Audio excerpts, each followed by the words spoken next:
Honorable Chair, through you, if you recall, one of the NPSs that was passed with amendments was the one of trade. Yeah. And all other aspects of our budget were passed except the aspect of UDC and in relations to Binzika. So Binzika, before the ministerial policy statements, Binzika had, there was indication that Binzika needed 39 billion shillings. And so the committee was unsure about which Binzika the ministry was talking about. Because as it stands, when we inquired from the minister which Binzika they intended to support, there was Binzika Enterprises Limited and a Binzika International Poultry. So there was confusion. So the committee, because we didn't have much time, next day we were supposed to present our MPS, the committee indicated that because we lacked information to make some decisions, then this money would be taken to projects that were already appraised.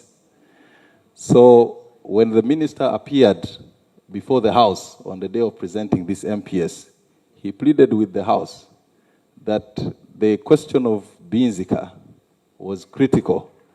And the presiding officer on that day... Which Binzika now? So the Binzika that is... The one which was critical. The Binzika International. So the Binzika that is here... Enterprises.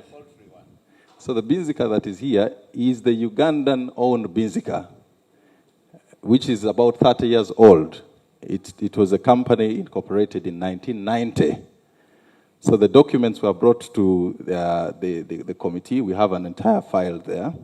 So we were able to make our assessments, but this was after the MPSs because they delayed to bring the documents. But the presiding officer had given them a window to interact with the committee. So, Chair, the argument that preceded that. The ministry gave us a number of projects that were already appraised by the board. So it was then the decision of the committee, because a number of the projects already have support in the budget. So we looked at those that did not have support. And we made some reallocations in consultation with the minister and the UDC team. So the records of our engagements are also available.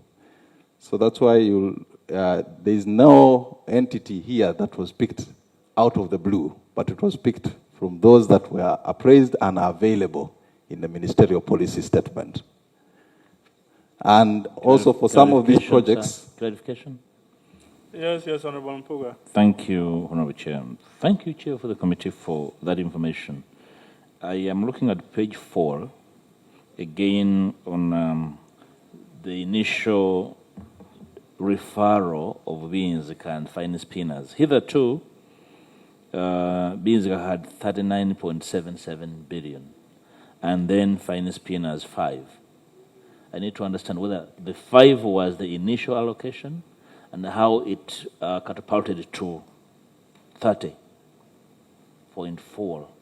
What was the nature of consideration for this to change from 5? When you moved to the 5 initially, had you left a balance and you only returned this? One is for Binzika, the entire amount was taken out so that we could be able to attend to the other praised projects.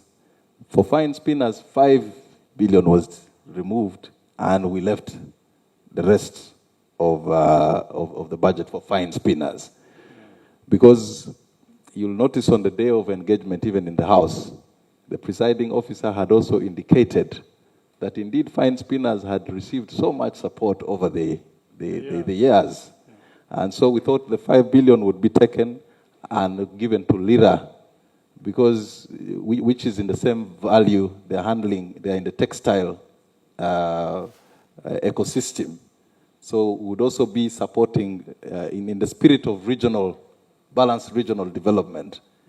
Fine spinners and Lira spinning mill are doing the same thing. So we had indicated that they could share that figure. So that was the spirit.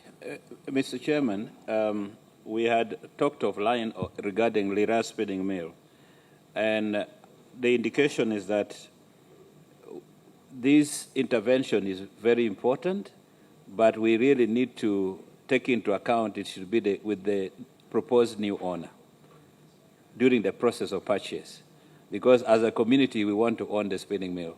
So many modes of financing and investing in companies. In some of the companies, they do lease financing, meaning that they will commit an amount and then eventually get out after some years. In some, they are simply purchasing shares. In others, there's full ownership, like the Nile hotels. So for this one of the Lira spinning mill, they want to 100% own it. The owner says he's ready to sell everything. We are very clear on the interest of the taxpayer in each of these. Where it is a grant, a note is taken that's a grant. Because questions will arise on the floor as to whether these are donations. Before we dole out donations, the taxpayer will represent will want to know whether they are donations or a share interest, and therefore interrogate the nature of a memoranda or nature of undertaking between UDC and these entities before we commit. Information. Because the chair has spoken in general terms to educate us on the variety of engagements. This money, how much are we buying? What's our stake, either as equity or as debt? And whatever it is debt, what are the payment terms? And Chair, along the same line, what is the extent of involvement of the Office of the Solicitor General or the Attorney General in terms of as documentation, far as legalizing this documentation is concerned? So is that something you can help us track? Yes, we have the information here, Chair, for the benefit of the Budget Committee. We have looked at all the companies, the investments that are entailed in our report here. The 6 national budget estimates are based on the 4th NDP and National Budget Framework paper, which you guided us. Should reference that Parliament approved during what Parliament approved during the National Budget Framework paper and what was published. The second budget interventions and addressed Parliament concerns on financial year 2025-2026 budget estimates and additional resource network.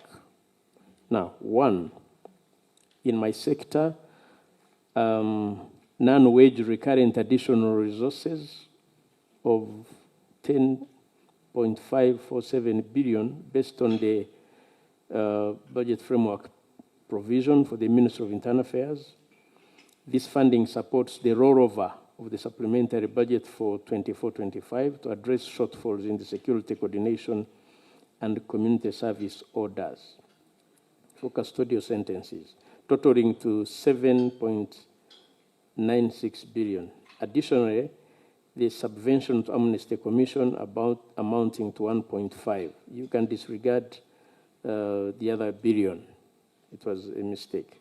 Two, we note a reinstatement of the financial year 24-25 budget for food for UPDF of 172B and the defense equipment project, which is 130 billion. Three, enhancing the budget of NCIC for non-wage amounting to 846 billion. And Uganda shilling 17.094 under the development budget. 4, Uganda Police Force amounting to 180 billion to address shortfalls in feeding, uniforms, training. Now, this training, Honorable Chair and Honorable colleagues, is different from what we captured earlier. In earlier we found each ministry mentions training. And then they were saying, since we have a national service college, since we have UMI, why don't we empower them so that they train civil servants? So the training under my sector is a training that is supposed to be there. continuous training, touring, and retooling. So fuel, classified assets, vehicles, and all that. 5, Uganda prison service amounting to 10B for reinstatement of budget for seed multiplication. 14 billion for electoral roadmap funding, and 40 billion shortfall on the budget for prisoners' feeding requirements. Then the last, you see NIRA amounting to 100.43 billion to purchase ID cards, remuneration of enrollment staff and data processors, enrollment forms, fuel, logistics for phase 2 of the exercise for enrollment of national ID cards. So, Chair, we looked at the budget. We looked for where we could do a saving. And using the mandate that is given to us, where we could do reallocation. And this is what I wish to present to this committee. There is a table towards the end of your report, a reallocation table, 5. It is attached. For me, allow me to present this.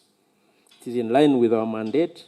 It is exactly what we will give to the Committee of Budget. Point number 1. On vote 144, which is Uganda Police, we noted that the assistance to Uganda Police project closed in financial year 2023-2024. And it was extended for 1 year, 2024-2025. However, it was still being maintained in the budget estimates, despite the project lasting more than 13 years, which was, of course, creating a difficulty in its evaluation.